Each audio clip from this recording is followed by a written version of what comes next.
할렐루야. 치료말씀 TV 채널에 들어오신 구독자 여러분, 예수님 이름으로 축복하며 인사드립니다.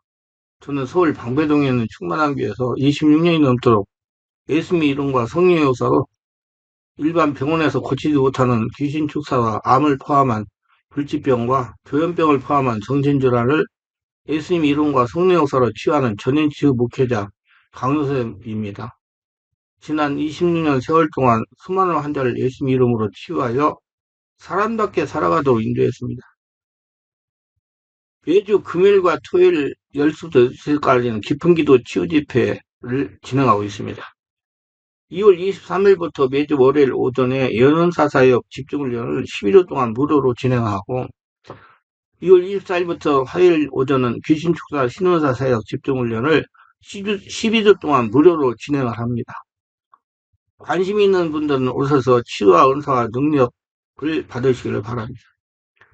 특별히 17, 18년씩 영적, 성적, 육체적으로 고통을 당하는 상태가 중한 분들과 성령의 강력한 권능과 성령의 불과 성령의 은사를 빨리 받고 싶은 분들에 대해서는 매주 화요일, 금요일, 토요일, 주일 13시 30분부터 예약하여 개별 특별 집중 치유 시간을 갖고 있습니다. 한 번에 2명밖에 할 수 없으므로 필히 일주일 전에 예약을 해야 됩니다.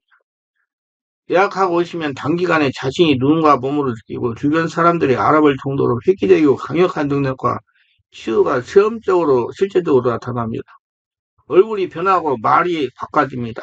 반드시 일주일 전에 전화 확인하시고 예약해야 됩니다. 이 유튜브 강의는 제가 26년 동안 사역하면서 체험한 100여 가지 저서 중에서 한 권 한 권 정성을 다하여 강의하는 것입니다. 기도는 하나님의 음성을 들으려고 하는 것입니다. 성령께서 기도의 수준을 높이라고 훈련하시는 것입니다. 하나님의 음성을 들으려면 성령의 임재가 된 상태에서 자꾸 물어보는 것입니다. 자꾸 하나님을 찾으면서 물어보다가 보면 자신이 영적인 상태가 됩니다. 영적인 상태가 되니 영이신 하나님이 응답하시는 음성이 들리게 됩니다. 하나님께 자꾸 물어보면 하나님께 자신의 영적인 수준에 따라서 알려주십니다. 즉 꿈으로라도 응답해 주신다는 것입니다. 문제는 지속적으로 하나님 응답하실 때까지 물어보는 것이 중요합니다. 반드시 하나님의 응답해 주신다는 믿음을 가지고 응답이 올 때까지 물어봐야 됩니다. 우리는 하나님의 자녀입니다. 모든 일을 자기의 마음대로 하는 것이 아닙니다. 하나님께 물어보고 하나님의 뜻을 알고 행하는 버릇이 되어야 됩니다.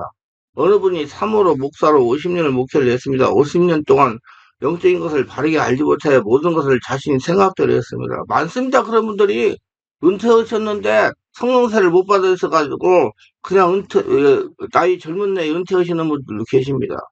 그러다가 목회가 되지 않고 앞이 캄캄한 상태가 되었어요. 여기저기 다니면서 예언도 듣고 상담도 받았습니다. 그러다가 저희 충만한 길을 알게 되어 왔습니다. 상담을 했습니다. 육적인 믿음 생활에 심리에 굳어져 있어서 영적인 얘기를 알지를 못했습니다. 모든 것이 자기가 해야 되고 자기가 예수 믿고 죽고 예수로 태어나 성령의 지배인 받고 예수님 인생 사는 것을 몰랐습니다.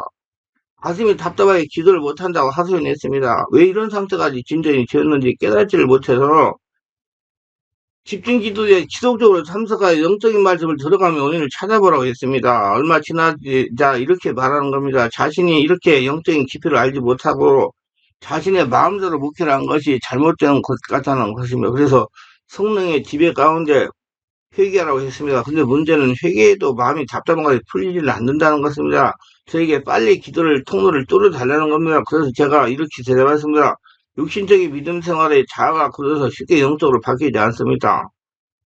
목사님은 지금 이성적으로만 많이 하는데 성령이 지배할 수 있는 감성이 풍부하지 않기 때문에 시간이 걸립니다. 지속적으로 말씀을 듣고 성령으로 하려고 노력을 해야 됩니다. 단시간에 해결이 될 수가 없습니다. 이런 분들은 사고가 영적으로 바뀌고 생각이 영적으로 바뀌어서 하나님 중심의 신앙으로 회복해야 가슴이 답답한 것이 뚫리는 겁니다. 빨리 자신이 죽고 예수님으로 다시 태어나 성령의 집에 인도를 받아야 뚫립니다. 하나님 모세를 40년 훈련했습니다. 하나님 중심으로 돌리는데 40년이 걸린 겁니다. 이런 분들은 의지적으로 하나님 중심 신앙으로 회복하려고 노력을 해야 빨리 회복됩니다. 많은 분들이 지금 이성 중심의 신앙생활을 목회를 하기 때문에 성령의 역사가 할 수가 없어가지고 자신이 하니까 힘이 드는 겁니다. 기도도 마찬가지예요. 제가 지금까지 말씀과 성령으로 치유사역을 26년을 하면서 체험한 결론은 3년을 훈련해야 가능합니다. 그러므로 우리는 어려서부터 하나님 중심의 신앙이 되어야 됩니다. 기도할 때 졸음이 와서 기도를 제대로 하지 못하고 망설였던 경험이 있을 것입니다. 때로는 육신이 피곤해서 졸음을 이기지 못하고 아무런 기도도 못하고 잠만 자서 주님께 명령이 없었던 경험이 누구나 있을 것이 정상입니다. 주님의 제자들이 감람산에서 주님과 함께 마지막 밤을 보내면서 기도할 때 주님은 제자리에 거리라고 홀로 땀 흘리면서 간절한 마음으로 죽음을 맞이할 준비를 하는 동안 제자들은 그날 하루 너무나 분주하고 시간이 많아서 육신이 참으로 피곤했기 때문에 잠들고 말았습니다. 그 밤에 상황을 마가는 이렇게 기록하고 있습니다. 돌아오사 제자들이 자는 것을 보시고 베드로에게 말씀하시되 시몬아 자느냐? 내가 한 시간도 깨어있을 수 없으냐? 시험에 들량에 깨어있어 기도하라. 마음에는 원이래 육신이 약하도다 하시고 다시 나아가 동일한 말씀으로 기도하시고 다시 오사 보신즉 그들이 자니 이는 그들의 눈이 심히 피곤함이라. 그들이 예수께 무엇을 대답할 줄을 알지 못하였더라. 마가복음 14장 37절 40절. 이런 중대한 상황임에도 불구하고 제자들은 육신의 피곤함을 이기지 못하고 졸았습니다. 주님이 깨웠지만 소용이 없었습니다. 졸음이 쏟아져 오면 만사가 다 귀찮은 것은 육신의 한계가 아닙니까? 제자들도 마찬가지여서 무엇으로 대답할 줄 알지 못했다고 합니다. 한마디로 잠 이외에 어느 것도 할 수 있는 상태가 아니었던 것입니다.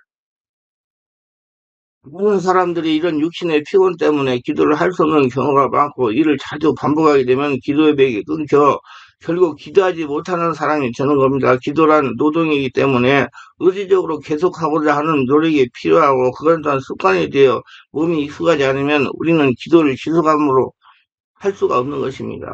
그런 연유로 안타깝게도 많은 사람들이 기도 없이 일상생활을 합니다. 낮에 분주하면 우리 육신이 피곤하게 하여 기도할 수 없는 상태가 됩니다. 그러므로 기도할 수 없을 정도의 분주함이 축복이 아니라 오히려 시험이 될 수 있음을 알아야 합니다. 이렇듯 기도를 방해하는 졸음이 있는가 하면 이와는 전혀 다른 차원의 졸음이 있습니다. 욥기 33장 15, 17절에 보면 사람이 침상에 들며 깊이 잠들 때나 꿈이나 밤에 환상을 볼 때 그가 사람의 길을 여시고 경고로서 두렵게 하시니 이는 사람에게 그의 행실을 버리게 하려 함이시며 사람의 교만을 막으려 하십니다. 이렇게 말씀했어요. 이 말씀에 볼 때 사람이 졸 때나 잠들 때 꿈과 환상을 통해 주님은 우리들에게 계시를 주시는 것입니다. 꿈과 환상의 목적이 대체로 우리 행실을 바로잡고 하는 데 있습니다. 꿈과 환상은 일반적으로 우리의 속사람의 문제를 자각함으로써 하나님 앞에 바르게 설 수 있도록 성령께 도와주시는 것입니다. 그래서 꿈도 무시를 하면 안 돼요. 성령의 음성을 듣는 차원 중에 특히 계시적인 단계에 들어갈 때 기도하는 사람이 자주 비몽사몽이라는 졸음과 같은 상태에 빠지게 됩니다. 베드로는 욥바승에서 기도할 때 이런 비몽사몽을 경험했습니다. 바울 역시 그런 경험이 있음을 고백하고 있는데 예루살렘으로 돌아와 성전에서 기도할 때 비몽사몽에 보여주며 주께서 내게 말씀하시되 속히 예루살렘에 나가라. 저희는 내가 내게 대하여 증거하는 말을 듣지 아니하리라. 사도행전 22장 17, 18절로 말씀하고 있는 게 있습니다. 구약시대 하나님이 아브라함과 언약을 맺을 때에도 그에게 깊이 잠이 임했습니다.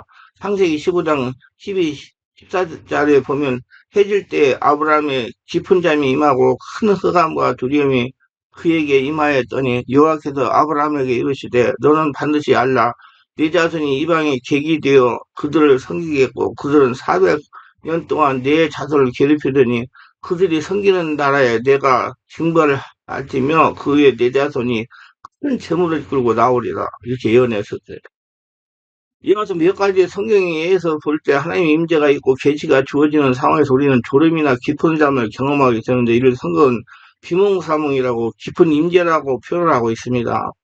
영어로 이를 표현할 때 주로 사용하는 자가 트랜스인데 그 홍월경이라는 의미지만 실진 상태 또는 혼 상태를 의미합니다. 하나님의 임재가 강하면 우리는 이와 같이 혼수 상태에 빠져 깊은 계시를 받게 됩니다.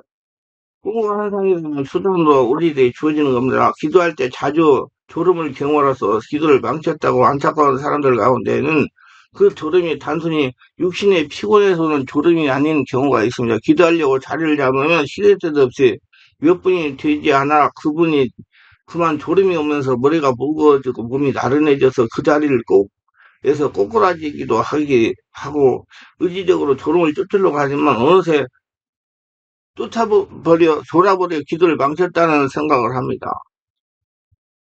근데 이렇게라도 계속 하셔야 돼요. 계속 함으로써 이제 기도가 뚫리게 되죠. 물론 육신이 졸려서 오는 졸음이 있고 영이 약해서 기도할 때면 의당 졸음이 와서 기도를 제대로 하지 못하는 사람도 있습니다. 그런데 이런 육신의 연약함으로 인한 졸음과 성령의 임재로 인한 졸음과는 말로 설명하기에는 충분하지 못한 분명한 차이가 있습니다. 요즘 집회에서 성령이 강하게 임할 때 회중들이 쓰러지고 넘어져 담든 사람처럼 되는 모습을 흔히 볼 수 있을 것입니다. 기도할 때 자주 졸음이 와서 기도를 제대로 할 수 없는 상태가 된다면 이는 단순한 졸음을 넘어서 성령의 임재에 의한 기름 부음 속으로 들어가는 것을 경험하는 것일 수도 있습니다. 그러니까 그 성령이 이끌림받아가지고 순간 의식이 다운될 수도 있다는 얘기예요. 그거 많이 체험해 보셔야 돼요. 집회에서 인도자에 의해서 임재 속으로 들어가는 것만이 전부가 아니라 그것은 오히려 맛보기일 수 있으며 진정한 임재는 골방에서 조용하게 기도할 때, 무렵할 때 순간에 깊이 들어가서 일어날 수 있습니다.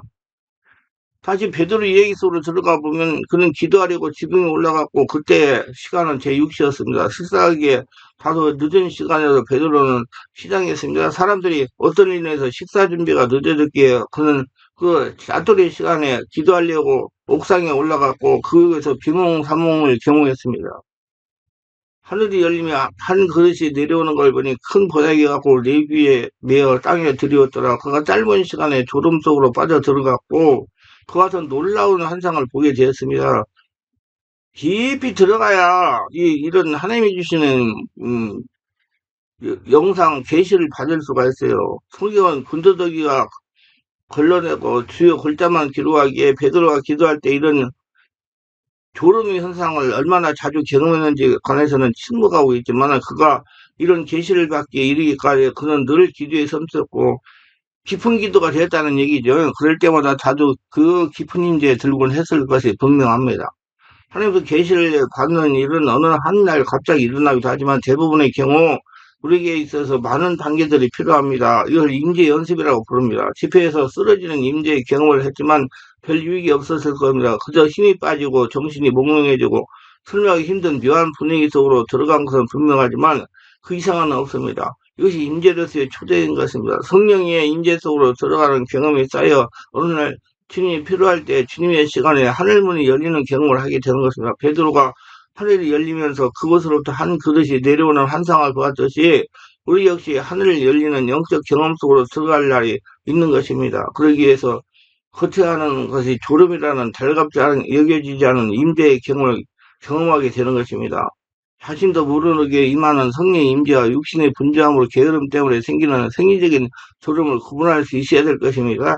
육신적인 졸음과 성령의 임재는 겉보기에는 같아 보이지만 여기에는 분명한 구별점이 있습니다. 성령의 임재 속에서 겪는 졸음은 그 사람이 일상적으로 기도에 많은 시간을 들이고 하나님과 늘 친밀한 관계를 유지하려는 갈망과 실천이 있습니다. 베드로처럼 작은 때투리 시간도 아까워 옥상으로 올라가 기도할 것 같은 주님에 대한 갈망이 남다른 것입니다. 이 깊은 기도를 해가지고 또 다른 분들은 기도를 굉장히 즐거워해요. 2시간 반 하는 것을 그 뭐 길지 않게 생각하고 기도할 때 많은 부분이 하늘나라가 되기 때문에 그 체험이 때문에 이게 깊은 임재에 들어갔다는 얘기예요.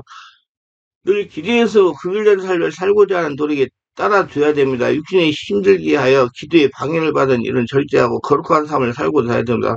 말씀 묵상하고 기도의 말씀으로 기도 생활에 일상이 되게 하는 것입니다. 그래서 기도를 하는 걸 힘써야 돼요. 이런 훈련을 많이 하셔가지고 자기가 의지적으로 기도를 하려고 그러고. 그래서 우리 충만한 교회는 종전까지 월화 금토에 깊은 기도 2시간 이상씩 했어요. 지금은 금토에 하고, 월요일은 예언사사 집중훈련을 하고, 그 다음에 화요일은 내적지어 신의 축사 집중훈련을 합니다. 이런 꾸준한 기도를 해오는 가운데 어느 날 졸음으로 오기 시작한다면 이는 성령 임재로 보아도 좋을 것입니다. 임재가 일어난다고 해서 당장에 신묘한 영적 현상들이 나타나는 건 아닙니다. 아무런 유익도 없는 것 같은 의미 없는 졸음이 반복하는 가운데 하나님이 필요로 때에 꿈과 환상을 통해서 성령 음성을 듣게 되는 것이다. 때로는 계시가 임해서 새로운 일을 행하게 되기도 하는 것입니다. 일상적인 삶에서 하나님 말씀대로 살지 않으면서 기도 생활도 등한히 사람은 기도하려고 하면 영이 아직 힘이 약해가지고 육신을 이기지 못하고 졸음이 오고 몸이 쑤시고 잡생각이 많이 나고 할 말도 생각나지 않아 기도에 몰입하지 못한다면 그건 단순히 생리적인 작용에 의한 건 소리일 뿐입니다. 기도하려고 하면 졸음이 오고 기도를 멈추면 다시 정신이 말똥말똥이 되는 것은 영의 지배를 거의 받지 못하고 육신에 매여 사는 삶을 살기 때문에 오늘 바람대같이 못하는 사람들 한마디로 상처 스트레스 귀신 역사가 많아서 일어나는 현상이에요. 이는 마치 예배 전에 활동적이던 사람이 예배만 시작하면 슬슬 졸기 시작하는 것 같습니다. 졸음은 영이 약하고 육신에 매몰되어 사는 사람들에게 기도할 때면 막닥뜨리는 심각한 문제입니다. 이를 극복하고 성령 인도를 받는 사람으로 변화되어야 됩니다. 그래서 의지적으로 본인이 이거 변화되려고 해야 돼요. 자꾸 기도를 해야 돼요.